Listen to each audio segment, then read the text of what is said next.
Hey guys, welcome back to Dogforge. My name is Paul. Today we'll be taking a look at the latest Unearthed Arcana Giant options.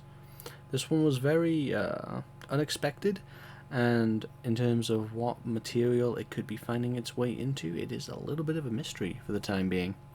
But let's dive into it and take a look. So, the design team on this were Mackenzie de Armas, James Wyatt, Ben Petriso, and Jeremy Crawford. And we're going to have some new subclasses and feats. So, starting off, we'll be taking a look at the Barbarian Path of the Giant. Now, just remember that this is likely to be riddled with typos, unclear wording, erroneous power balancing, because it's an Unearthed Arcana. I mean, already it's apparently 2021 in Wizards of the Coast world. So just take this with a grain of salt, and if you like something, don't like something, want something to be tweaked, remember that in probably a couple weeks there will be a survey linked by Wizards of the Coast where you can have your say and potentially influence this. So, barbarians who walk the path of the giants draw strength from their primal forces that are the giants and their elemental ilk. Remember that phrase, you'll be hearing it again later. Their rages surge with elemental power and cause these barbarians to grow in size, transforming them into avatars of primordial might. During their rage, a barbarian may take after a legendary storm giant, hair turning white and eyes crackling with lightning. Others adopt the monstrous features of apocalyptic titans, rending the world around them so that they may be made anew. So, I have some fluff that will presumably see an editor at some point should it see publishing. First off, we're going to have Giant Power. When you choose this path, you'll learn to speak, read, and write Giant, or one of the language of your choice if you already know Giant. Additionally, you either learn the Druidcraft or Thaumaturgy cantrip of your choice. Wisdom is your spellcasting ability for this spell. It's a little weird that you're getting one of these cantrips, to be honest. This feels very much like a shoehorned, let's give them a utility ability. We've said this is primal, so what can we shove in there? What's druidry or clericy? Druidcraft or thaumaturgy. It's a ribbon. It's out of combat utility for a barbarian. I just wish it would have been something that made a little bit more sense or wasn't already given to, well, plenty of other subclasses. But hey, it's better than nothing. Giant's Havoc. Your rage pulls strength from the primal might of giants, transforming you into a hulking force of destruction. While raging, you gain the following benefits. Crushing Hurl. When you make a successful ranged attack with a thrown weapon using strength, you can add your rage damage bonus to the attack's damage roll. So this is the writing on the wall of this being a very oddly ranged barbarian, and whilst I can see where it comes from with giants having rocks they throw, no matter what giant it is, it gets weird. But I like the at least one barbarian is going to have some real ranged options, and it should be interesting. Giant Stature. Your reach increases by 5 feet, and if you are smaller than large, you become large. Along with anything you are wearing, if there isn't enough room for you to become large, your size doesn't change. Now this, your reach increases by 5 feet at the same time that your footprint on the map increases, meaning that you can threaten a massive area. Even more so if you have a reach weapon like a polearm, glaive, pike, something like that.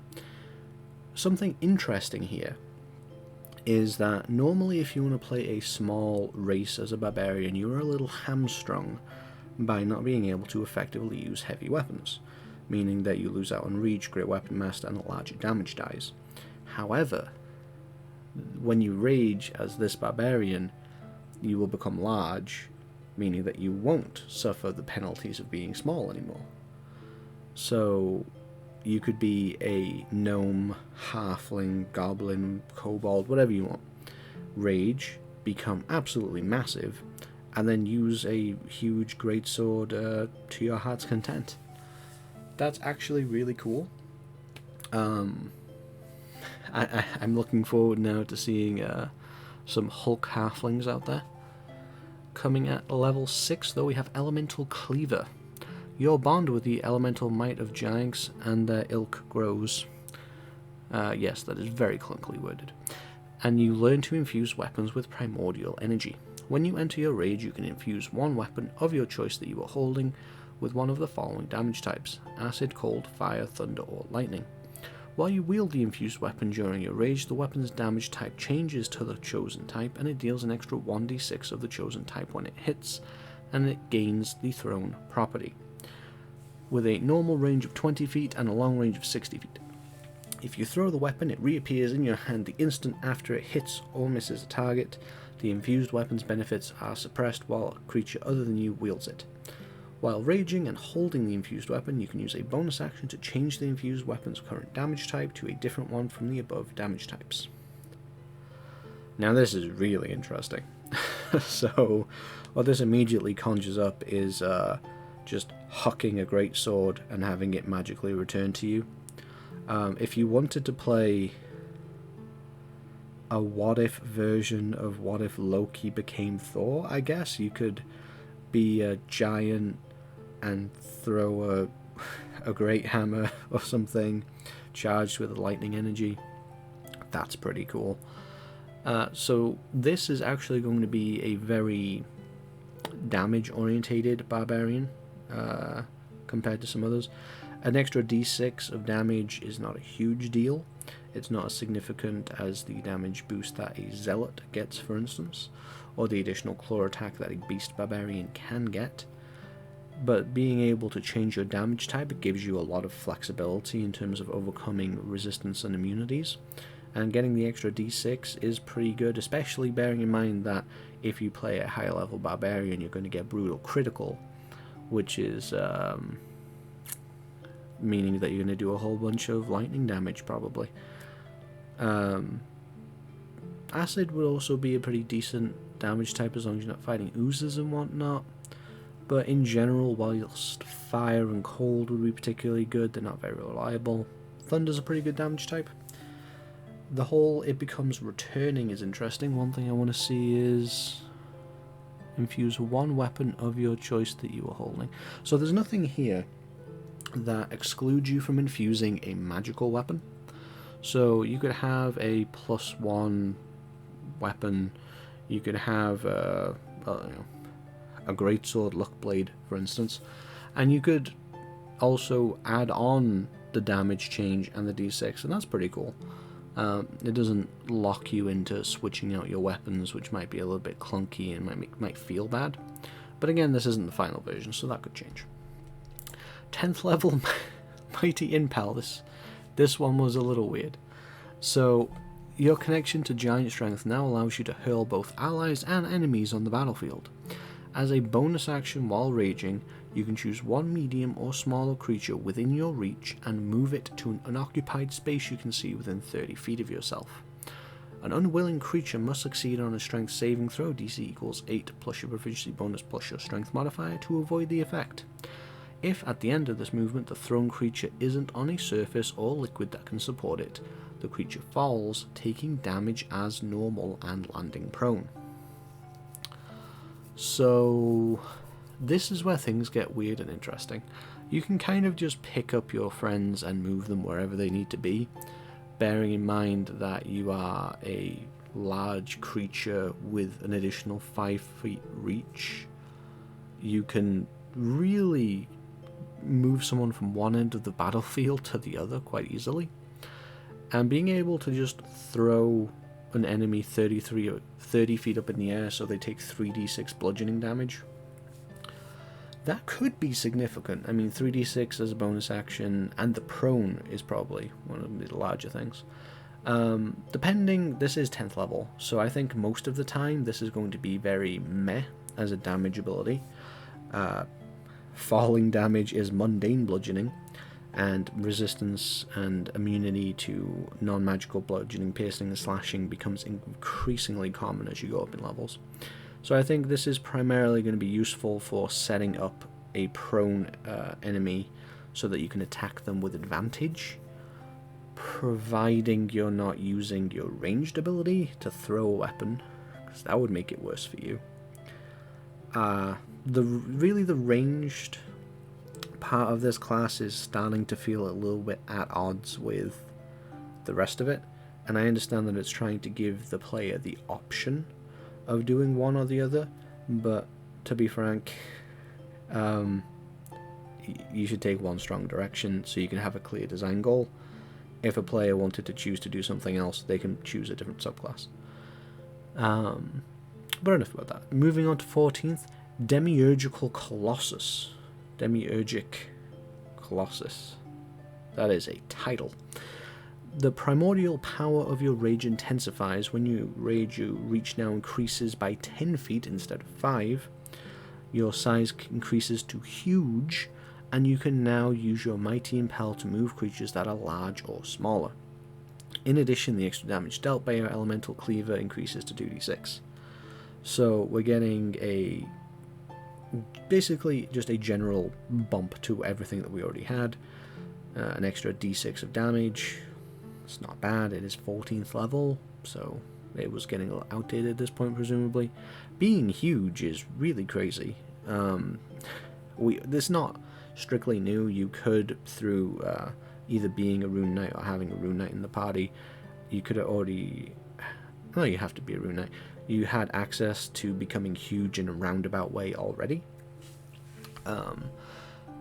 It's just that this entire UA, as you will see, is leaning on huge player options quite a lot. And I think that'll be a very interesting direction for the game to go to.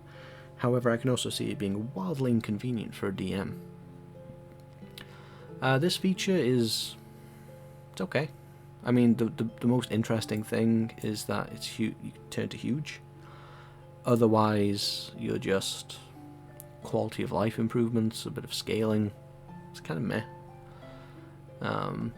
Overall, what do I think of the Path of the Giant? It's interesting. I like that it can be a ranged barbarian. It does start to feel at odds with itself a little bit when you get Mighty Impel, and Demiurgic Colossus could be more interesting, could be more creative and impactful. To be honest, I would rather see this 2d6 increase maybe move to 10th level. 9th level onwards is where a lot of barbarians struggle anyway, so just inserting an extra damage boost there would have been quite nice. But moving on to the next, a Druid, Circle of the Primeval. The Circle of the Primeval teaches that though the land may change over time, it never truly forgets.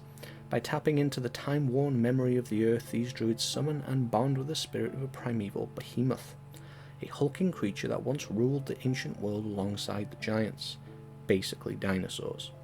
The most well-known primeval behemoths are the dinosaurs, but spirits bonded with members of the Circle of the Primeval also have taken the form of ancient predecessors to today's common beasts and other fantastical titanic creatures.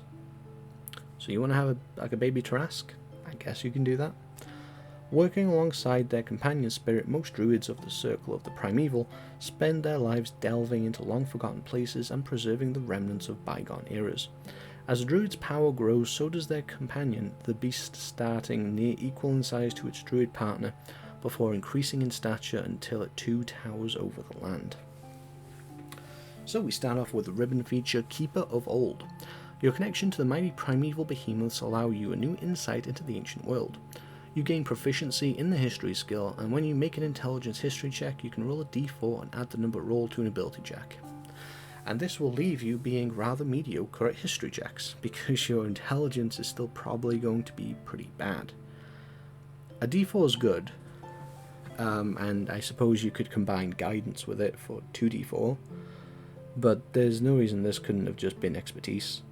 It's more straightforward, you don't have to roll additional dice, which some people might find fun, but it's also going to be a bit of it can slow down the game sometimes.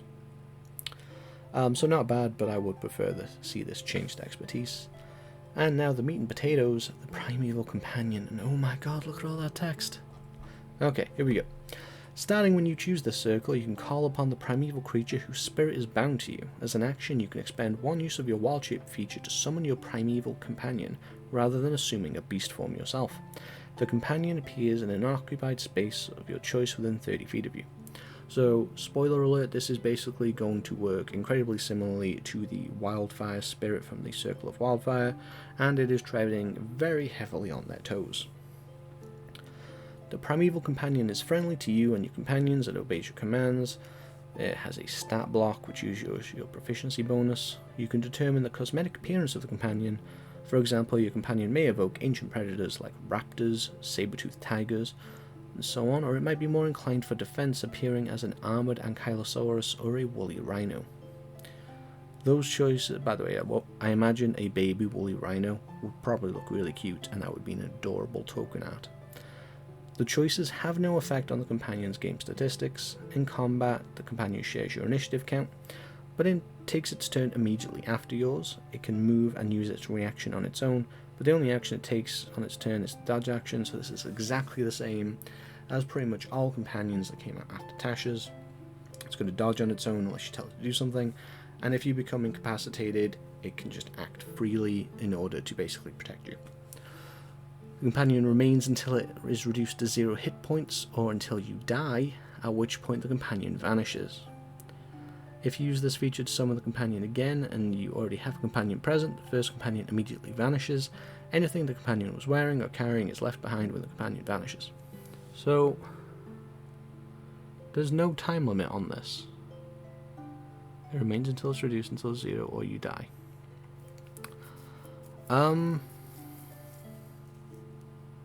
I don't like that. I mean, Wild Shape is already a twice per short rest resource. Like, tying this to like an hour would have been perfectly reasonable. But you can basically just have it out all the time, which is kind of crazy. And when we look at the stat block, also kind of just steps on a lot of other people's toes that are more about their pets than, let's face it, this druid is going to be. No matter what your druid subclass is, no matter what your circle is, apart from maybe Circle of the Moon, you are a full caster, and that is going to define you primarily. Yeah, my feedback will include making that last for an hour. So, looking at the stat block itself, it's going to start off as a medium beast. Its AC is 13 plus proficiency bonus, and its hit points are 10 plus 5 times your druid level, and it has a number of hit dice which are d10s equal to your druid level. So this is already just creeping. So I'm going to be using the Circle of Wildfire Druid's Wildfire Spirit as a point of comparison. That spirit only had an AC of 13, whereas this gets proficiency bonus, which means that this is going to ultimately end up with a 19 AC in higher levels, which is still pretty competitive. And the Wildfire Spirit had 5 plus 5 times your druid level, whereas this has 10 plus 5 times your druid level. So it also has better AC and more hit points. It has a speed of 30 feet, a strength of +2, dex of +2, con of +3, and then an int of -2, whiz of +1, and a charisma of -1. It has proficiency in dex and constitution saving throws, a 60-foot dark vision, and it understands the languages that you speak. As an action, it can strike, which is a melee weapon attack, which is 2 plus your proficiency bonus to hit. Reach is 5 feet, 1 target, and it does a d8 plus your proficiency bonus, bludgeoning, piercing, or slashing damage your choice. I mean, it's okay. It's kind of just like 2-weapon fighting. Kind of, yeah. Not great damage, and it is BPS, so I don't think this becomes magical either, so this is not going to be a damage-centric option.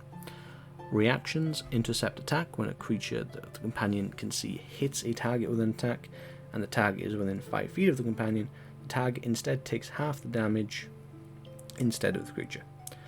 So this is kind of like the Interception fighting style meets the Steel Defender's reaction ability meets Warding Bond, I guess.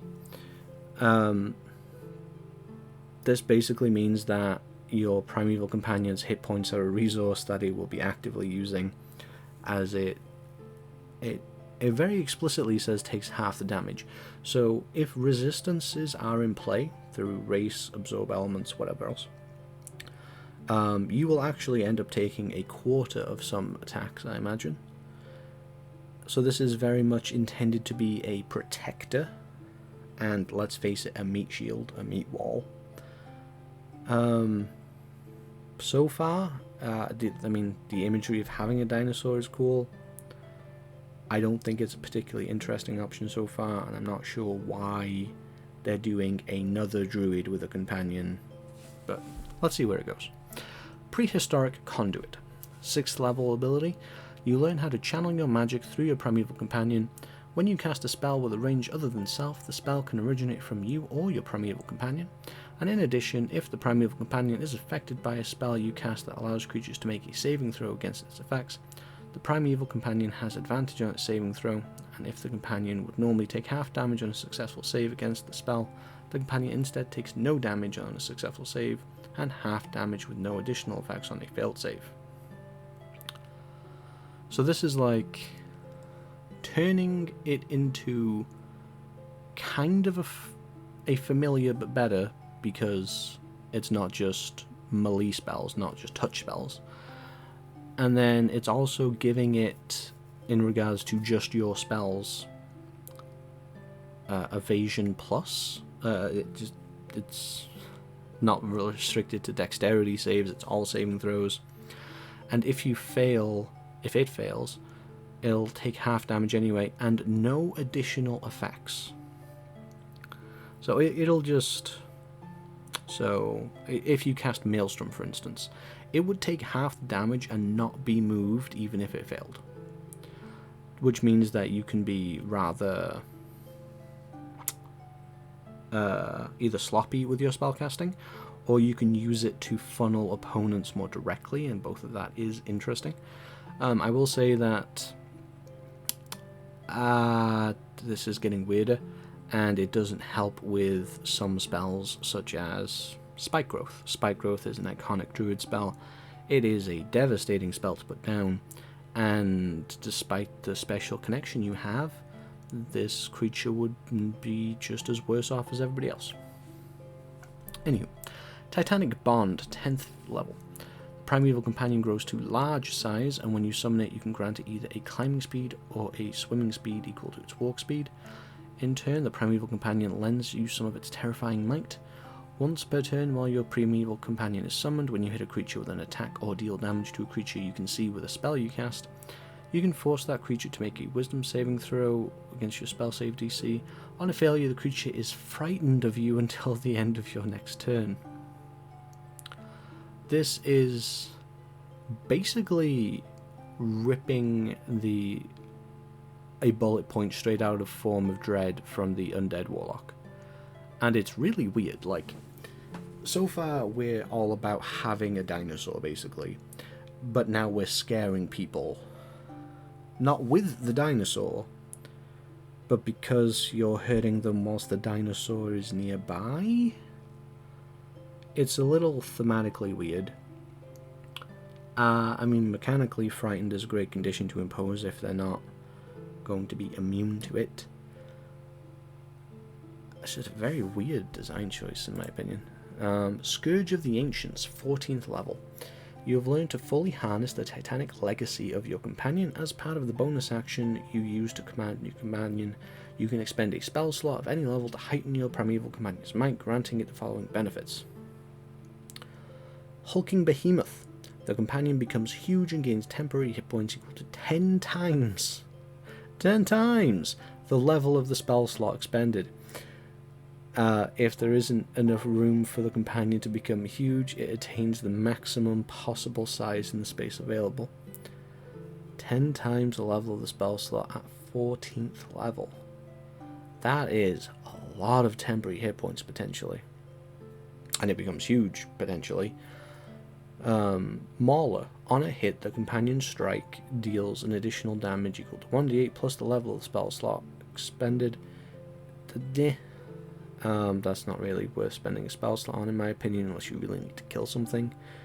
Titanic Stride. The Companion's walking speed increases by a number of feet equal to 5 times the level of the spell slot expended.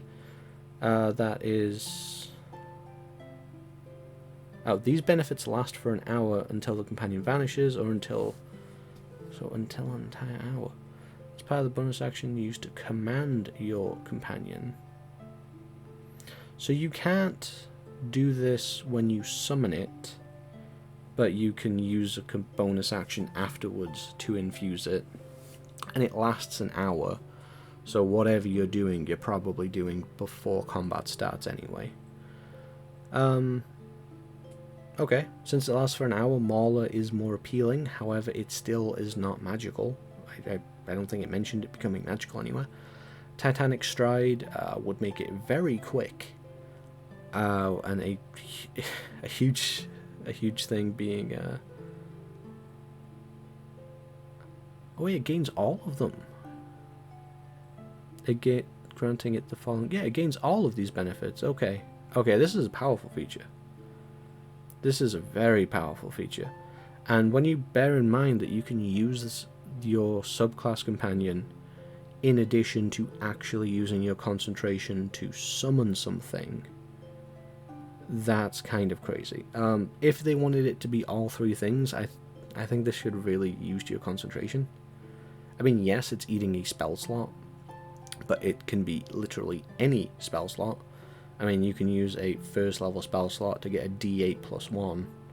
I mean, you're mostly going there for the d8, or increasing its speed by 5 feet. And I mean, a level 1 spell slot would make it huge anyway. Yeah, I really think that should have required concentration. In terms of what's going on with the entire subclass overall, it feels weird. It feels really weird. It's basically just a giant meat shield. It's not a very useful attacking thing as soon as any kind of resistances come into play. And never mind immunity. And that remains true throughout its entire progression. It's basically just there to get hit for you. And that does not feel like a very druidy thing. And on top of that, I don't believe the druid needs another pet subclass. We have one. That is already tread territory. Leave the rangers stick alone and give us something new and interesting rather than this weird dinosaur thing. I don't know. Moving on into the wizard, we have the Runecrafter. Runecrafter wizards enhance their spellcasting through the ancient power of runes. Though the tradition originated with the giant runecasters of old, runecraft magic has expanded to encompass countless languages and practitioners across the world. For many runecrafters, the runes they wield are every bit as unique and as personal as their spellbook. Some strive to honour the practice's origins among giants, engraving their runes on decorative stones that adorn their spellcasting implements, while others messily scribble their runes on scraps of paper. So at the second level, we're going to get 2 features. Runes of Understanding. Your study of runecraft has unlocked the ability to decode runes and languages. Regardless of their origin, you always have comprehend languages prepared. You can cast it without expending a spell slot, and the spell doesn't count against the number of spells you have prepared. So you basically have at will comprehend languages. That basically removes any chance of using written language for any plot point, or I guess you could build around a plot hook for the wizard to read it. That seems very powerful for a ribbon, but I may be just misjudging that. Runic Empowerment. When you choose the subclass, you can learn how to amplify your magic through the application of various runes. Your knowledge of these runes is stored in your spellbook, though you determine the rune's cosmetic appearance. For example, your runes could be engraved in the cover of your spellbook, glowing whenever you cast a spell, or you could work the shape and meaning of the runes directly into a spell's somatic and verbal components. That's pretty cool. That would be kind of like drawing sigils to cast spells like you see in some media. When you cast a spell using a spell slot, you invoke one of the following runes. Life Rune. When you invoke this rune, choose one creature you can see within 30 feet of you. You can choose yourself. The chosen creature gains temporary hit points equal to 5 times the level of the spell slot expended. That's...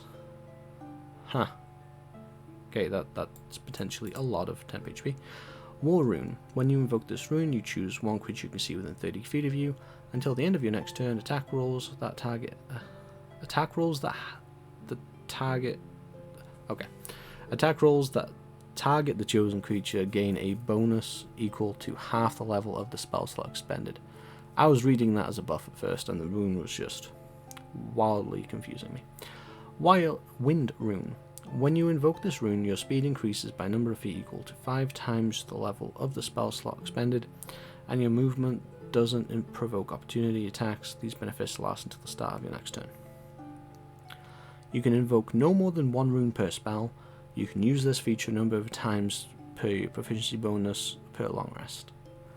This is... I don't like this. I don't like this at all. So you're effectively just adding on one of these effects whenever you cast a spell. Life and War are very potent effects.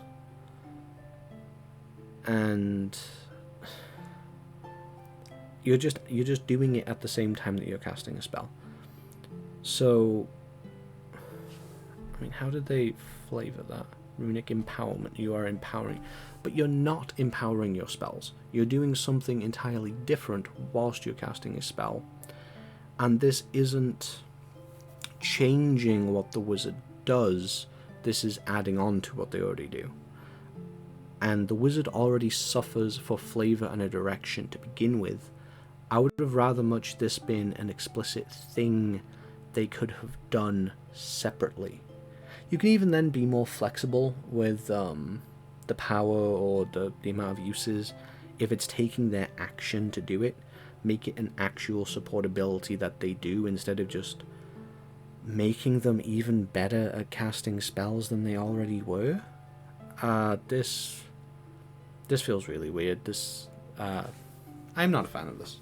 This feels like too much. But at 6th level, they're going to get Sigils of Warding.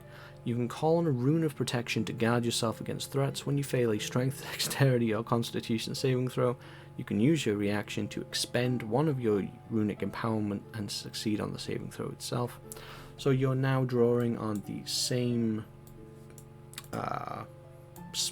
resource pool to fuel both of these abilities. And you might be thinking, well, like, you don't get many of them. I mean, at this level you only have 3. This is basically legendary resistance for half of your stats. And it means that if you failed concentration on one of your spells, you can just say, no, I didn't. It covers basically all of a wizard's weak saves. Oh man, I don't like that. Again, this feels very powerful. Like, this could have been you get to reroll it. This could have been you gain a bonus. And both of those things would have been more suitable than succeeding instead. Rune Maven, 10th level. Your understanding of Runecraft has grown immensely. Whenever you use your Arcane Recovery feature, you also regain a number of expended uses of Runic Empowerment. The number of uses you regain can be no more than half your intelligence modifier rounded up. So you're going to get a maximum of 3 out of it. Quality of life improvement, you get to do your stuff more. That's fine. Engraved Enmity. You have mastered the art, this is 14th level. You have mastered the art of wielding your runes directly against your foes. As a bonus action, you can target one creature that you can see within 60 feet of yourself. The creature must succeed on a wisdom saving throw against your spell save DC or be magically marked by an Enmity Rune.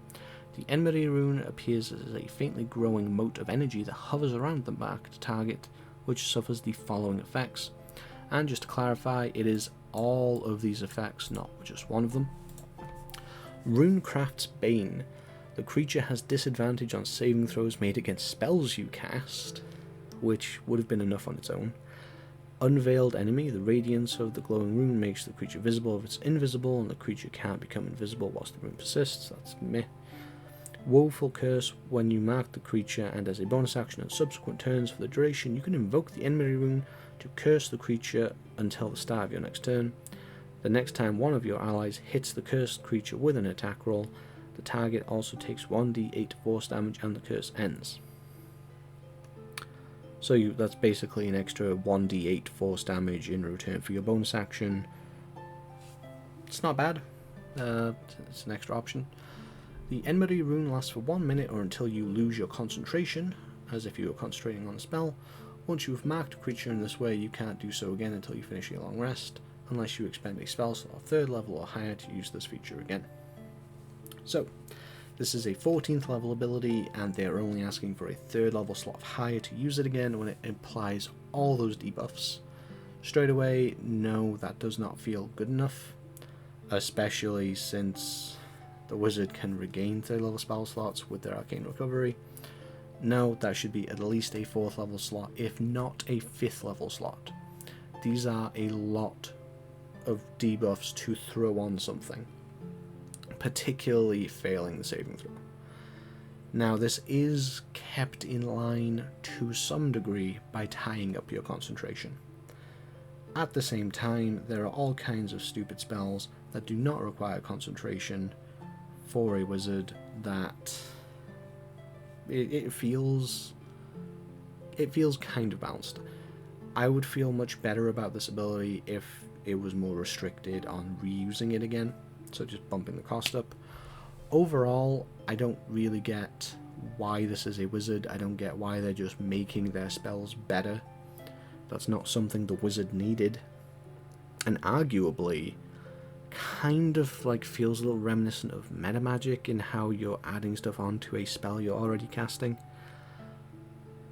This is just my opinion. Runecrafter feels like a subclass that should have gone to Artificer, which then means that you can use the runes in this way in a more in a less restricted fashion, because you're only a half caster. You don't have as many spell slots, and you don't have Arcane Recovery to regain them. That would have felt more suitable, would have made more sense in my opinion than making a wizard a runecrafter. They're already studying, vast arcane knowledge, and now they're just learning runes on top of it. If this remains a wizard subclass, I don't like that it's just adding stuff onto spells, and I think that should be changed. But I would prefer this remains closer to how it is presented here and become an Artificer subclass. I think that would be far more suitable. And of course you would then add on additional spells for the Artificer that would give them some other options to cast. Overall, in subclasses, I am largely underwhelmed. Barbarian was kind of neat, if a little bit modelled up. The other two don't need to exist in where they're going, in my opinion.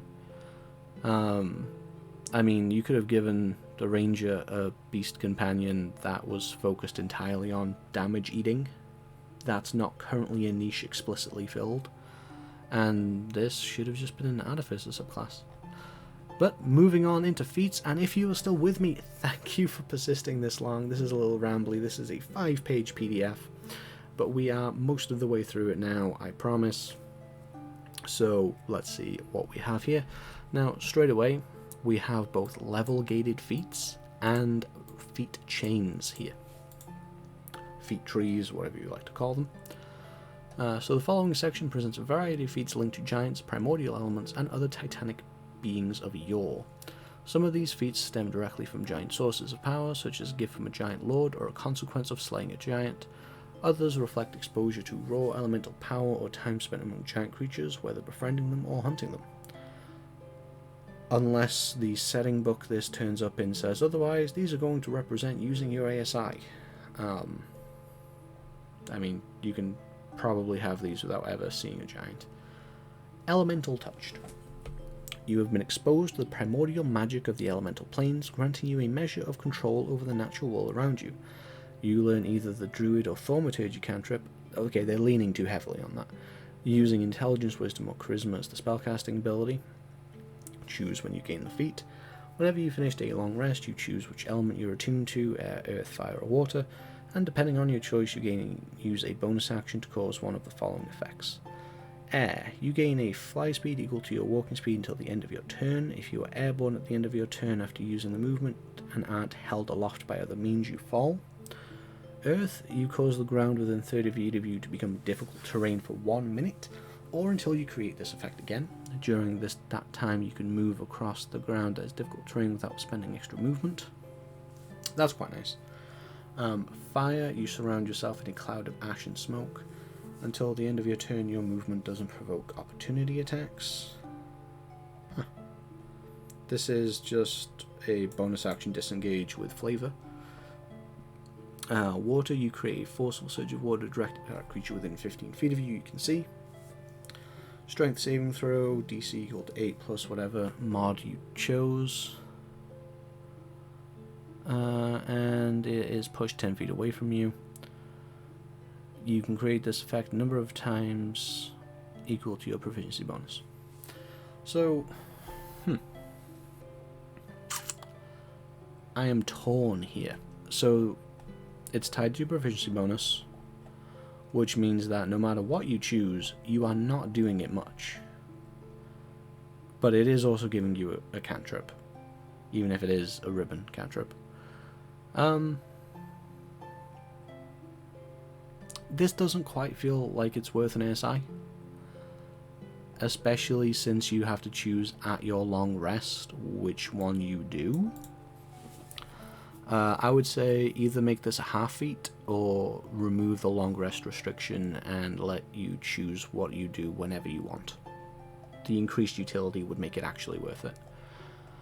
Next up is Ember of the Fire Giant, which has a prerequisite of 8th level. You've manifested the fiery combat emblematic of the Fire Giants, granting you the following benefits. Born of Flame, you have resistance to fire damage. Searing Ignition. When you take the attack action on your turn, you can replace one of your attacks with a magical burst of flame. Each creature of your choice within 15 feet of you that you can see must make a dex saving throw, DC equal 8 plus your proficiency and your con modifier. On a failed save, the creature takes fire damage equal to 2d6 plus your proficiency bonus and is blinded until the start of your next turn. On a successful save, the creature takes half as much and has no additional effects. You can use this number of times equal to your proficiency bonus. This is just a better version of a Fizzban's Fire Dragonborn ability. Like the Blinding Rider is pretty potent, even if you're finding something that's resistant to fire. That makes that worthwhile. Since they're different features, you could just breathe fire twice if you were a Fire Dragonborn of some kind from Fizzban's. I don't like it. This is very clearly just ripping the same thing from a Fizzban's Dragonborn and adding the Blinded Condition. This does not feel like your Fire Giant, and it feels very much like they're just copying and pasting earlier design. I don't like it. Try harder. Fury of the Frost Giant. Not to say that this is a bad feature mechanically, by the way. 2d6 plus your proficiency bonus and fire damage, and the blind condition is very potent for a single attack, especially if you have the extra attack feature. So I'm not saying that this is weak. I'm saying that it is not creative and they can do better. Fury of the Frost Giant. This is a 4th level gated feat. You've manifested the Icy Might emblematic of Frost Giants, granting the following benefits: resistance to cold damage, and Frigid Vengeance. When a creature hits you with an attack roll, you can use your reaction to retaliate with a burst of magical ire. Creature must succeed on a Wisdom saving throw, DC equal 8 plus your proficiency bonus plus your con mod, or be frightened until the start of its next turn. You can use your reaction in this way a number of times equal to your proficiency bonus, and you regain all expended uses when you finish a long rest. This does not feel good enough. You're getting hit for this to work. If it's a melee creature, it doesn't matter that it can't get closer to you unless you flee. which you're still going to get attack of opportunity unless you overcome that in a different way. I would have preferred to have seen adding on that they must immediately use any remaining movement to move away from you. That would have been a great addition, and I think that would have made it worth it. Overall, it's an interesting feat. I think it's worth the ASI. Next up we have the 8th level gated Guile of the Cloud Giant. You've manifested the airy speech and magic emblematic of the Cloud Giants, granting you the following benefits. You can cast Blur without a spell slot or material components, and when you do it in this way, it doesn't require concentration, making it a much better spell. Once you cast the spell in this way, you can't do so again until you finish a long rest. You can also cast this spell in the normal way with spell slots of an appropriate level. So straight away, that's actually really good. Blur without concentration is a good buff. Silver Tongue. You gain proficiency in either the Deception or Persuasion skill, and your proficiency bonus is doubled for it. So you basically get an expertise, and you get an enhanced version of Blur. I don't think this is worth gating to 8th level. I mean, you can only cast Blur once per day anyway, like that. So, I mean, gated at 4th level, sure. It does seem like it would be a bit too much to grab as a variant human at 1st level, but I would gate that to 4th level, personally. Keenness of the Stone Giant, and this is a 4th level feat. You've manifested the protection and spellcasting emblematic of the Stone Giants. Dreamer's Magic. You learn the Detect Thoughts spell, and one 1st level spell of your choice. The 1st level spell must be from the Abjuration or Divination school, so who wants Shield? You can cast each of these spells without spending a spell slot, and you can do that once per day, but you can also use your spell slots if you want, and you choose your spellcasting modifier. Mountain Sight. You gain Dark Vision out to 60 feet, and if you already have it, it increases by 30 feet. I'm sure a lot of people would probably spend an ASI to get Dark Vision, so gaining a couple of spells on top of that is definitely worth it. It's following the same kind of vein as the Touched feats from Tasha, but trading the +1 for Dark Vision. I don't particularly think of Detect Thoughts when I think of a Stone Giant, but I guess, sure. I mean, Detect Thoughts feels weird, but whatever. I mean, Dreamer's Magic, you could have given him sleep or something. It's an okay feat. Outsized Might. You've absorbed primeval magic that allows you, despite your relatively small stature, to embody the might of titanic creatures. This gains you the following benefits. You gain proficiency in either athletics or acrobatics. You gain the powerful build, so you count as one size larger when determining your carry capacity. Stalwart. You have advantage on saving throws against being moved or knocked prone.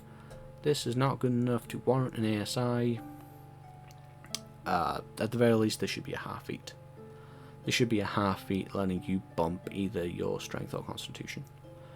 This is not worth it, and it's a little annoying that this is meant to make you channel a bit of like giants, je ne sais quoi, but if you are already a giantish person and that, like, you're a Goliath, and that is your reason for having this feat, like your giant ancestry connection is coming out, this is entirely redundant to you. If you are an orc, this is redundant to you. I think centaurs have, and maybe minotaurs might also have powerful build. Like, there is a not insignificant number of races that this is useless for. So this is, if you are already a big race, you probably don't want this feat. And if you value your ASIs, you probably don't want this feat. This needs changing. Next up, Runecarver's Apprentice. You've begun study of art Runecraft, which allows you to temporarily mark your items and imbue them with magic. So this is going to be along the veins of the Rune Knight in terms of how you're imbuing things with runes. Whenever you finish a long rest, you can mark one non-magical weapon, armor, piece of clothing, or other object you can touch with a rune of your choice. You temporarily learn one first level spell based on the rune you choose, as specified in the rune spells table, and you know the spell until you finish a long rest when the rune fades. Those spells are False Life for the Blood rune, Fog Cloud for the Cloud rune, Ray of Sickness for the Death rune, Chromatic Orb for the Dragon rune, Bane for the Enemy rune, Burning Hands for the Fire rune, Bless for the Friend rune, Armour of Agathis for the Frost rune, Goodberry for the Hill rune, Longstrider for the Journey rune, Command for the King rune, Guiding Bolt for the Light rune, and Cure Wounds for the Life rune. And it's not over. Shield for the Shield rune, Jump for the Mountain rune, Sanctuary for the Stone rune, Thunderwave for the Storm rune, and Heroism for War, and Featherfall for Wind. That is a huge list. You basically know whatever one of those spells you want whenever you want to. That's kind of crazy. When you are wearing or carrying the rune-marked object, you can cast the chosen spell associated with the rune once without spending a spell slot or using a material component, and you can cast it with any spell slots you have, and you choose. So this is...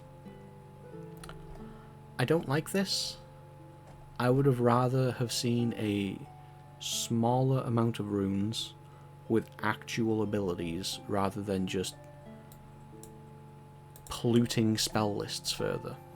There's already enough mixing between spell lists that this is entirely needless. I mean, some standout spells here. Guiding Bolt's pretty good. Longstrider's a good buff. Goodberry this is another way to get Goodberry on your Life Cleric if you want to abuse that. Armour of Agathis is a good spell. False Life I'm fond of personally as a temp HP spell. Everybody wants Shield. And Featherfall, I mean, you can change your spell every day, so you can plan to go cliff diving if you want. This is an oddly powerful and weirdly structured feat, and I'm not a fan of what it's doing. Not a fan at all. It is part of a feat tree. You can, if you already have that feat, then at 4th level or higher take the Runecarver Adept feat. And that basically means now that you can mark multiple objects equal to your proficiency bonus with a rune from Runecarver. But any given object can only have one rune at a time, and you must inscribe a different rune on each object, so you can't double down on how many free castings of shield you have. So, both of these things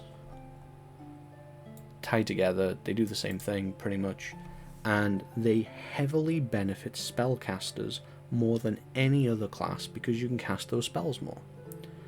The game doesn't need that. The game doesn't need ways for spellcasters to get spells they don't already have outside of like subclass, expanded lists. It doesn't need more of that.